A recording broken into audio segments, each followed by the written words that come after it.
Hola a todos, soy Camilo Hoyos y los invito a que participen de nuestro próximo Club de Lectura Paredro que comienza la próxima semana. Estaremos leyendo 4 novelas en 4 sesiones. Visiten nuestras redes sociales para conocer cuáles son, pero seguramente ya las leyeron porque ya pasaron por el programa. Los esperamos.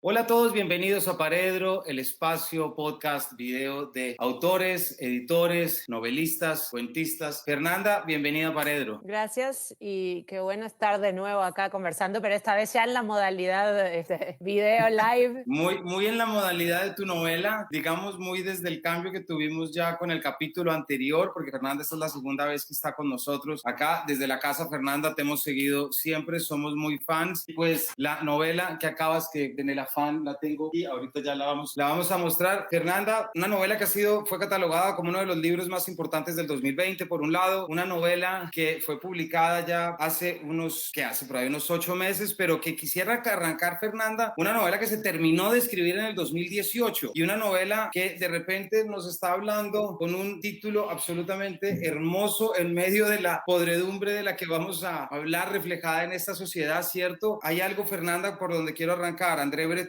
tiene una frase que a mí me gusta mucho, que es cuando él se refiere al sentido augural de la literatura. Es decir, cuando de repente la literatura se escribe, llega a nosotros y como que iba 2 pasos adelante. Tu novela es sobre un virus, sobre una pandemia. ¿Por qué no nos cuentas un poco cómo fue eso? Sí, o sea, todo esto es un tema ese, ¿no? De lo profético, de la escritura, de los libros, de las novelas. Hay muchos casos de estos, ¿no? También pensaba en Margaret Atwood y ella se adelantó, pero ya no 2 pasos, sino muchísimos pasos, porque estaba hablando ¿no? de muchas de las cosas en el cuento de la criada. ¿De qué año? En los 70s ella publicó el cuento de la criada, lo que pasa es que se hizo famoso muchísimo después con la serie, décadas después, pero ahí también, y miramos el cuento de la criada y pensamos qué capacidad de adelantarse, qué moderna es esta novela, ¿no? También con todo el control de los cuerpos y con tantos temas impresionantes, y en ese sentido, claro, está escrita en el siglo pasado. Entonces, es impresionante, sí, que la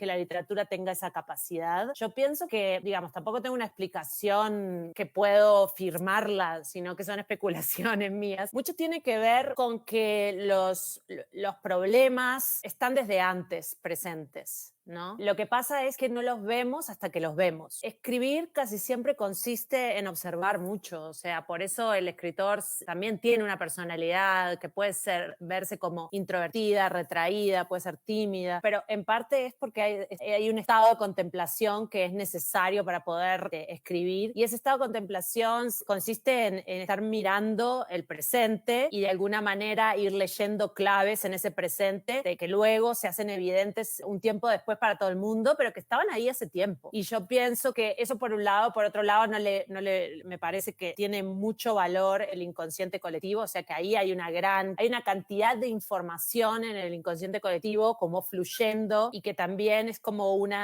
si fuera una información que nos va llegando por ósmosis. Y entonces yo lo que siento es que si bien digamos, una pandemia o sea, una epidemia a nivel mundial, es decir, una pandemia, estaba anunciada desde hace muchísimo tiempo. Se hablaba de eso, la Organización Mundial de la Salud incluso tenía un semáforo en su página web que te ponía riesgo de que haya una pandemia, amarillo, naranja o rojo, lo que sea. Y eso estaba desde hace años. Yo me acuerdo incluso en el 2006, 2007, 2008, y cuando vino la epidemia de la gripe porcina, recuerdo que lo que se decía es, ok, esto finalmente no pasó a mayores, ¿se acuerdan? No pasó a mayores, pero que venga una realmente grande es inevitable. Es un poco como cuando hablan de los terremotos. En algún punto va a pasar, no se sabía cuándo, y uno pensaba, tal vez no sea en vida mía, ¿no? Pero en algún momento iba a pasar, y sí, y eso también me hace pensar cómo nosotros en el presente, eso es algo que tiene que ver con la vida y que tiene que ver también con la vida colectiva. Como individuos siempre pensamos que tal o cual cosa no nos va a pasar a nosotros, tal o cual accidente, tal o cual enfermedad, tal o cual cosa no nos va a pasar a nosotros. Como sociedad también pensamos, una pandemia como la peste peste, como la gripe española, como la peste negra, no nos va a pasar a nosotros. ¿Por qué? Porque nosotros somos modernos. Nosotros tenemos la ciencia, ¿cierto? Sí, Tenemos la ciencia y la ciencia nos va a salvar porque la ciencia es el nuevo Dios de esta época. Entonces, todo eso estaba ahí y también yo quería como de alguna manera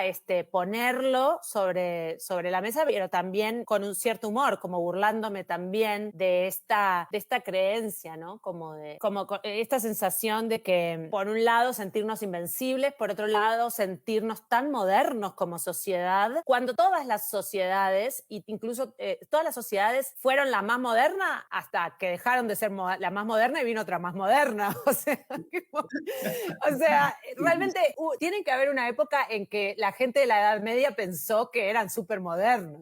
Y hoy los miramos y hoy decimos que la Edad Media para referirnos a una cosa súper atrasada. Entonces, eso es así. Yo siempre tengo como un poco de ese humor que es una perspectiva futuro y me río de nosotros tratando de imaginar cómo dentro de 100 años nos van a mirar. Entonces, en todo eso yo pensaba, pero claro, el tema que más me atravesaba en esos años 2015, 2016, 2017, cuando yo pergeñé la novela en la cabeza, pero todavía no me había sentado a escribirla con juicio, porque sí tenía fragmentos, sí tenía pasajes y tenía unas cuantas páginas, pero no me había sentado con juicio porque todavía la estaba dejando que se macerara ahí en la cabeza, ¿no? Lo que más me atravesaba en ese momento era el tema de la crisis medioambiental. No tanto pensaba en el virus, aunque yo sé que los virus y las epidemias tienen todo que ver también con los otros temas, ¿no? O sea, esta pandemia en específico de coronavirus que surgió no me voy a poner con las teorías conspirativas, pero que surgió en un mercado de Wuhan donde tienen a los animales en un estado lamentable, donde los humanos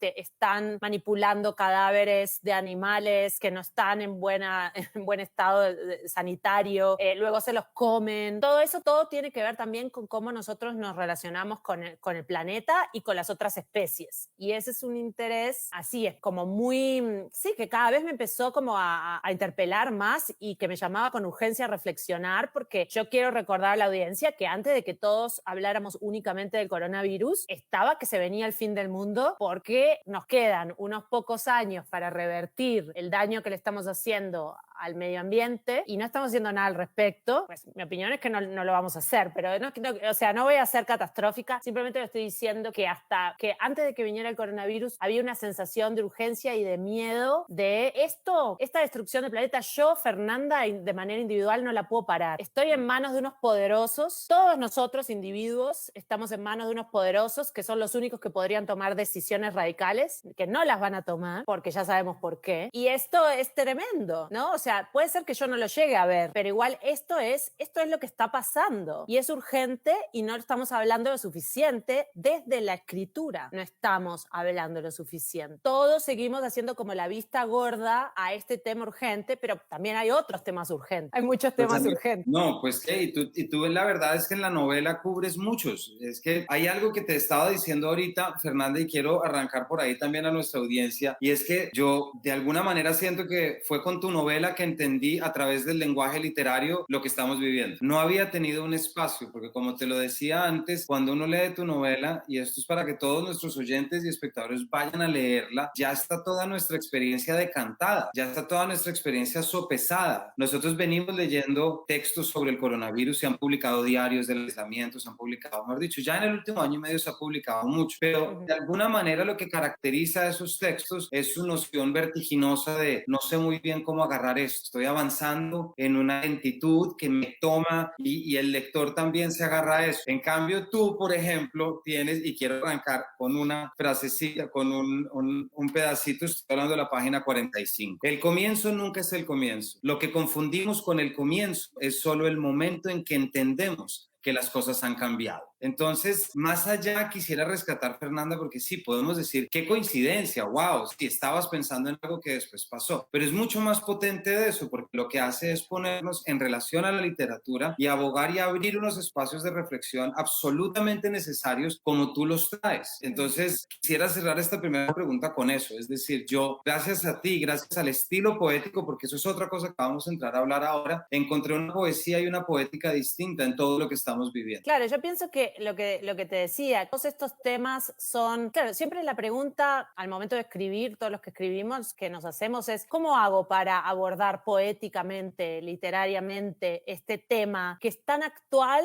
que no tengo referentes? Porque sobre otros temas está lleno de referentes en la literatura universal y entonces voy y leo, investigo y me empapo de cómo otros grandes lo han hecho. Pero entonces siempre que vamos a enfrentarnos con temas que no han sido lo suficientemente abordados en la literatura, porque son muy actuales, no solo este, sino otros muchos, los autores nos tenemos que hacer esa pregunta, ¿no? Entonces, al final sí, al final a mí me interesa más la parte de hacer como un trabajo con estos temas, pero que vaya de la mano de la propuesta estética, que intentar ser hiperrealista y tratar de hacer una crónica de la realidad. Pero eso porque a mí me gusta escribir ficción y no soy cronista, ¿no? Entonces yo sé que igual puede haber unas crónicas de la realidad que son fascinantes y me gusta mucho ese género y principalmente en Latinoamérica, pero digo, tal vez a veces a partir de una transmutación del presente inmediato puede permitirle al lector una experiencia distinta que le va a permitir incluso procesar mejor el presente inmediato. Exactamente. ¿No? Una cosa así. Quisiera, fíjate, arrancar con la forma como empieza la novela. Es que los días de niebla del puerto se convertían en un pantano. Una sombra cruzaba la plaza, vadeando entre los árboles, y al tocar cualquier cosa iba dejando las marcas alargadas de sus dedos. Bajo la superficie intacta, un moho silencioso hendía la madera. La herrumbre perforaba los metales. Es decir, desde la quietud. Fernanda, ya tienes la conciencia, sabes que son los temas que están ahí, buscas la experiencia estética. ¿En qué momento aparece la cara de la narradora? ¿En qué momento aparece esa primera escena que es ese conflicto con la madre? ¿Cómo empezaste a armar? ¿Cómo empezaste a deshojar esto? Me gustaría que nos contaras. Con respecto a ese pedacito que leíste, que además se relaciona mucho con el otro pedacito que leíste de que lo que confundimos con el comienzo es solo el momento en que descubrimos que las cosas han cambiado, ¿no? Eso mucho lo debemos haber experimentado con la pandemia. A mí cuando me dicen, ¿qué sentiste cuando viste que la realidad, que Mugre Rosa de pronto era muy parecido a la realidad? ¿Qué sentiste? Y muchas veces mi respuesta desilusiona porque yo ni siquiera me di cuenta rápido. Es decir, por esto mismo, porque estaba confundida. Todavía cuesta que las cosas decanten. Entonces, cuando la pandemia, hasta febrero yo creía que la pandemia tal vez no llegaba acá. Y cuando en marzo nos encerraron acá en Colombia, yo todavía no me daba cuenta que había escrito la novela de la pandemia antes de la pandemia. Fue recién cuando me lo dijeron que me di cuenta. Con todo esto que leías en ese principio, yo lo que quería justamente era mostrar esa imagen de apertura en la que hay una plaza que está, hay unos árboles, pero que están completamente sumidos en la niebla, y esa niebla es una humedad espantosa que deja marcas por todos lados y que todo parece una inmovilidad y todo parece, eso, una inmovilidad. Por debajo y por adentro hay un montón de movimiento invisible, ¿no? Los hongos, el óxido, todas estas cosas están en constante movimiento, aunque para nosotros humanos, al nivel de lo que nosotros podemos ver, vemos una quietud y vemos un estancamiento. Entonces yo tenía muy clara esa imagen del pantano. Yo pensaba en un pantano de niebla. En Colombia hay lo que se llaman los bosques de niebla. Yo eso ni lo sabía, o sea que era más un paisaje imaginario que yo tenía, que supongo que ustedes hacen como unas conexiones ya en torno a lo que conocen. Pero entonces yo por un lado tenía todo esto que les hablé, de estas imágenes, de esta neblina estancada a perpetuidad sobre la ciudad, y tratar de imaginarme una ciudad portuaria más o menos parecida a Montevideo, o como cualquier ciudad portuaria, a perpetuidad hundida en la niebla, y que te diera esa sensación de que estás vadeando como si vadearas en un pantano, pero por la niebla, no por la espesura. Eso tenía por un lado, y luego ese era el contexto, digamos, un contexto que me interesaba, pero que en ese contexto yo iba a poner unos personajes que se iban a ver asfixiados por esta situación externa, pero que también esta situación externa reflejaba una situación interna. Por supuesto, yo muy rápido tuve por lo menos un poco de una manera de hablar de la narradora, ¿no? Porque es una narradora en primera persona, y yo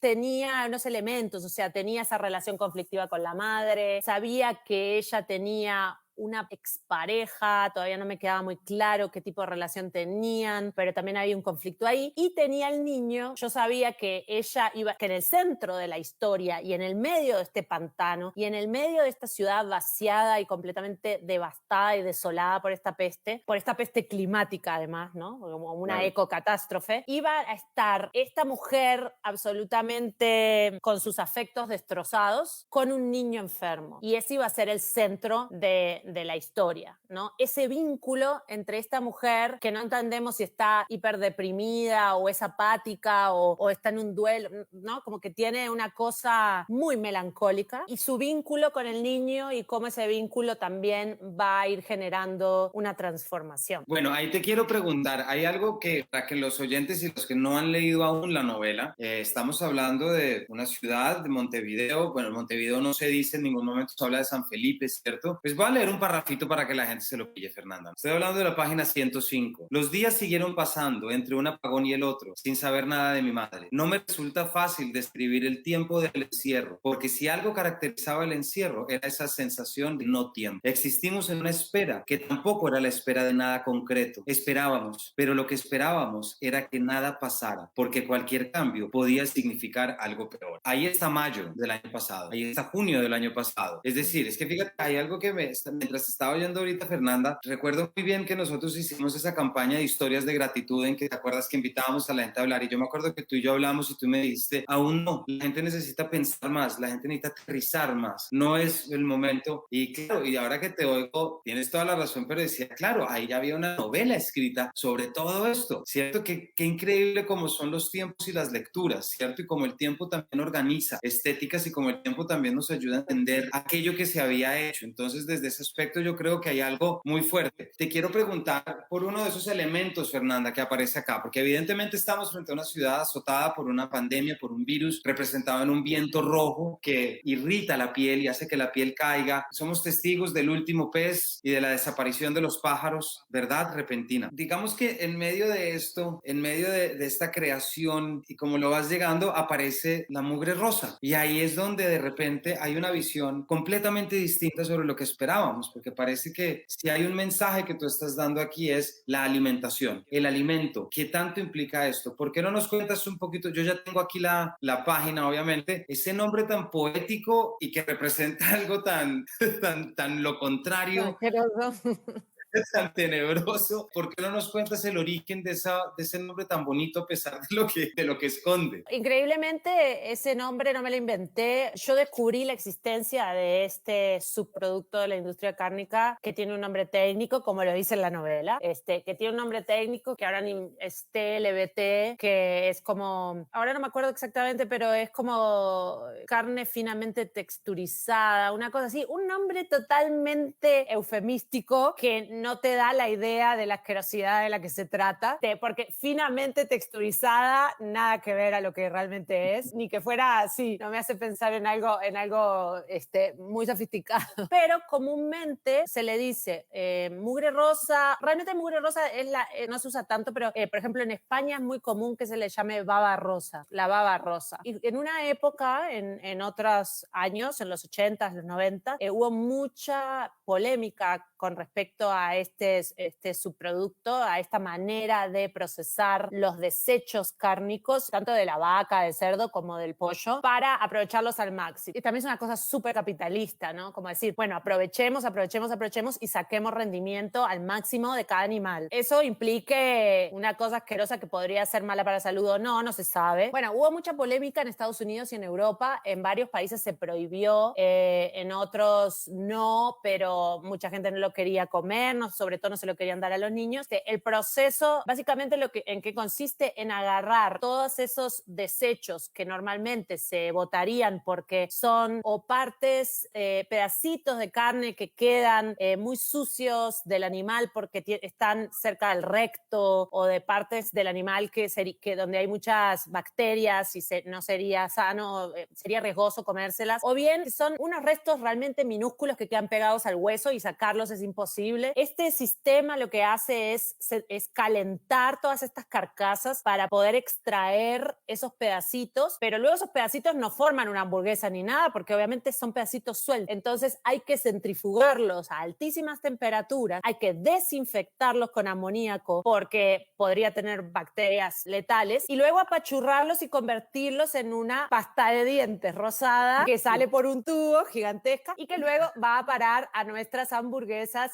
chorizos y demás productos de este estilo, ¿no? Exacto. Entonces, a los nuggets congelados, ahí también se apachurra hueso, se apachurra cartílago, se apachurran plumas, o sea, se apachurra todo lo que se pueda apachurrar. Todo. Y entonces yo descubro todo eso y claro, empiezo a pensar en un contexto, entonces empiezo a imaginar, en un contexto de catástrofe climática en el que haya un viento tóxico, obviamente también va a afectar a todas las cosechas, va a afectar a los animales, entonces empieza a haber escasez y al haber escasez empieza a tener un sentido especial esto del aprovechamiento, más allá del sentido capitalista del rendimiento económico, sino que sí de verdad hay que empezar a aprovechar para poder alimentar a toda la población. Entonces me imaginé este mundo donde la alimentación básica de la gente común, no la gente rica que siempre tiene mercado negro, fuera mayormente una especie de paté hecho con esta mugre rosa y bueno, proteína tiene, o sea que se alimenta, o sea,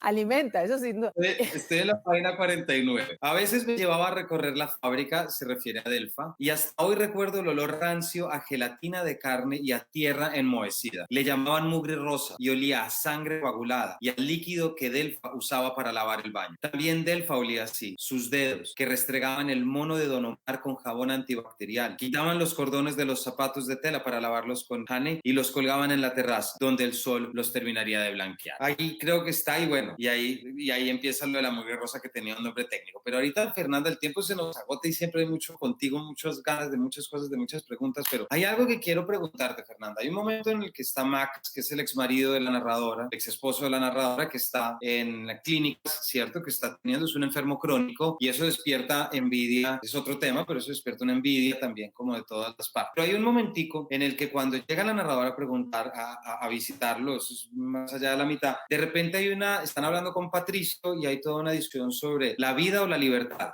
Creo que ese es un tema muy potente dentro de la novela, esas pequeñas elecciones, ¿qué queremos? ¿A qué coste queremos una o queremos otra? ¿Qué tanto se romantiza uno o se romantiza otro? ¿Y por qué lo digo? Lo digo pensando en lo que fue la demanda de los mayores de 70 años diciéndoles al gobierno, nosotros queremos salir, usted me está cuidando de mi vida, pero ¿cómo me cuida de mi vida? Usted ya está decidiendo por mí, es decir, entre la libertad, entonces protejamos la vida y encerrémonos porque la vida es lo más sagrado. ¿Por qué no nos cuentas? Porque yo creo que hay algo detrás, incluso con esto el aprovechamiento alimenticio, fíjate, lo que importa es alimentar, entonces pues que hay proteína, entonces cómalo. Sí, tal cual, o sea, este tema fue ha sido súper, sigue siendo de alguna manera muy complejo, la verdad. Y yo creo que en la novela no te da una respuesta, ¿no? No te da una respuesta porque, digamos, yo tampoco creo tener la respuesta, pero sí me quería hacerme muchas preguntas y pensarlas con el lector, que para mí al final eso es lo que es la literatura, o sea, realmente no es responder preguntas, sino hacérmelas yo misma y pensarlas junto y con el lector y explorar, ¿no? Y entonces por eso también en la novela hay muchas opiniones distintas y ella, la narradora, escucha las diversas opiniones y a veces opina y reflexiona en torno a eso, ¿no? Pero entonces tenemos a la persona que prefiere la vida antes que nada, luego a cualquier precio, la vida a cualquier precio, así eso implique encerrarse,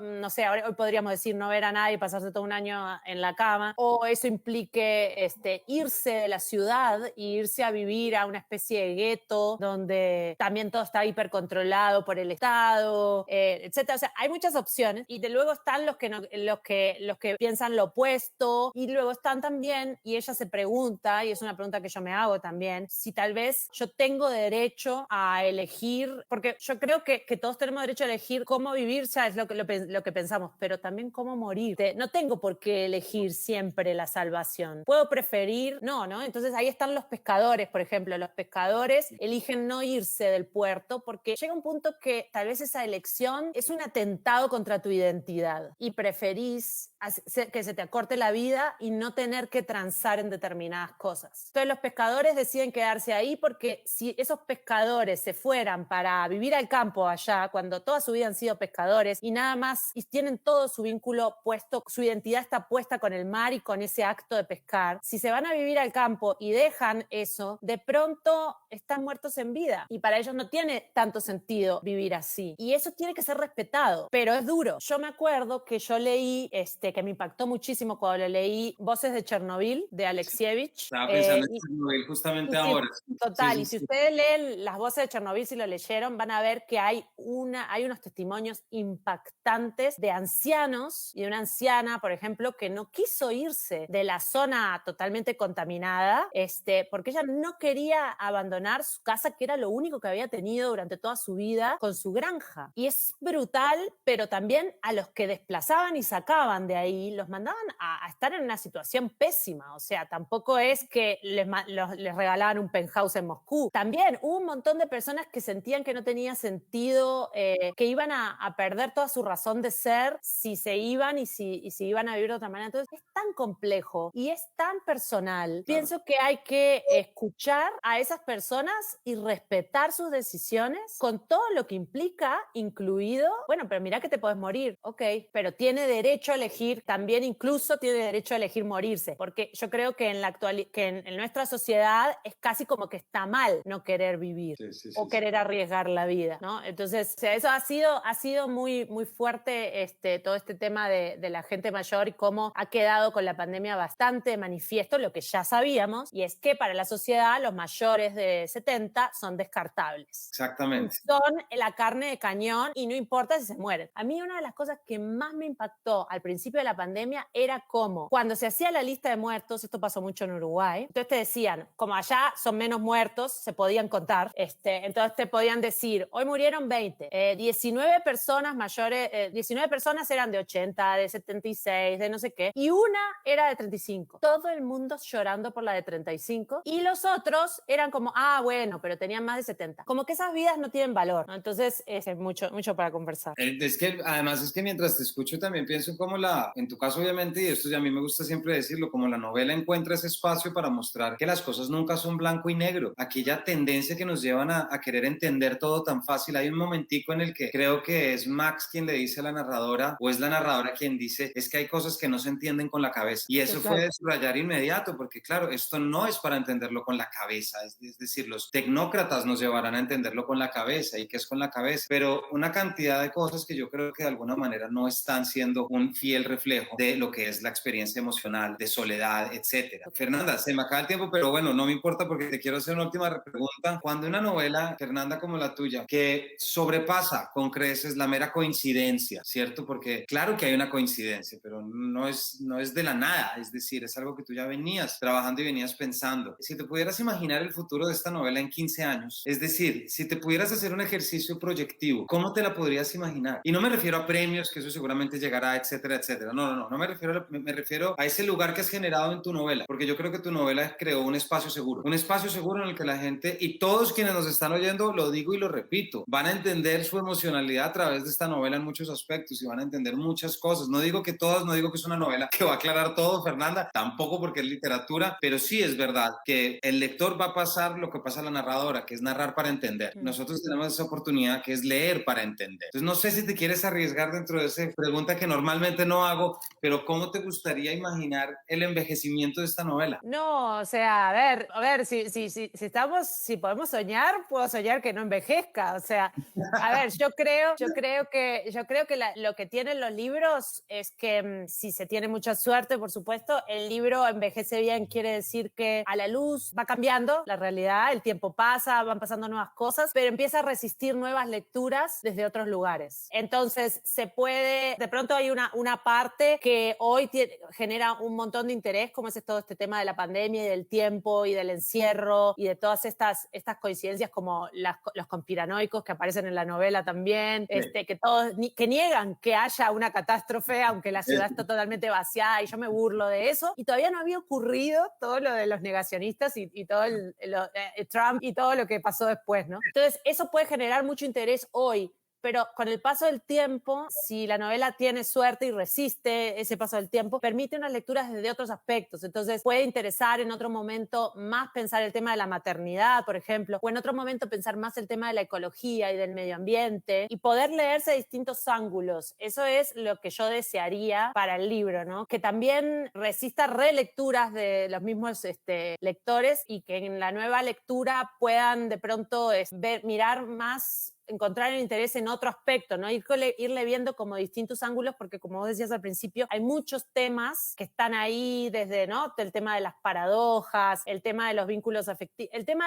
de la maternidad, la relación de ella conflictiva con su propia madre y qué es realmente el cuidado, y están las madres biológicas y las madres adoptivas, entre comillas. O sea, hay tanta cosa que me gustaría eso, ¿no? Que pasara eso, que fuera una novela que vos pudieras volver a leerla y decir, pero estaba esto otro que yo no, en la primera lectura no me había fijado tanto. Yo pensaría, Fernanda, que me atrevería a pensar como lector que esta novela va a ser como ya ha sido La azotea, que es una novela que nunca se ha ido, ¿cierto? Es una novela que siempre aparece como las más vendidas en la feria, siempre aparece en los listados, porque es una novela que habla al oído sobre situaciones reales que están ocurriendo ahorita. Creo que con esto, y estas son las cosas que a mí siempre me va a gustar decir, que Fernanda nos muestra cómo la literatura puede ser un espacio de reflexión, cómo la novela puede ser un espacio de experiencia para poder entender, para poder aterrizar y para poder sobre todo darse cuenta hacia dónde puede uno coger, si así lo quiere y así quisiera hacerlo. Fernanda, como siempre, muchas gracias por estar acompañándonos. No, gracias a vos y gracias a todos los que nos acompañaron hoy. Y a todos los demás, muchas gracias por acompañarnos. Ya saben, Mugre Rosa de Fernanda Trías, una portada muy bonita, muy roja, y ya no ven adentro porque ya leídos en esto, pues de una vez La azotea, por supuesto, La ciudad invencible, que ya Fernanda estuvo aquí acompañándonos. Entonces, Fernanda, muchas gracias. A los oyentes solo me resta contarles que seguramente este libro va a formar parte de un futuro club de lectura Paredro. Fernanda, porque esto pues tiene que ser así, por lo que los invitamos de nuevo a que tomen este primer curso de lectura, este primer club de lectura Paredro para aprender a leer y hablar de literatura. Revisen, por favor, en nuestras redes. Vamos a estar los primeros 4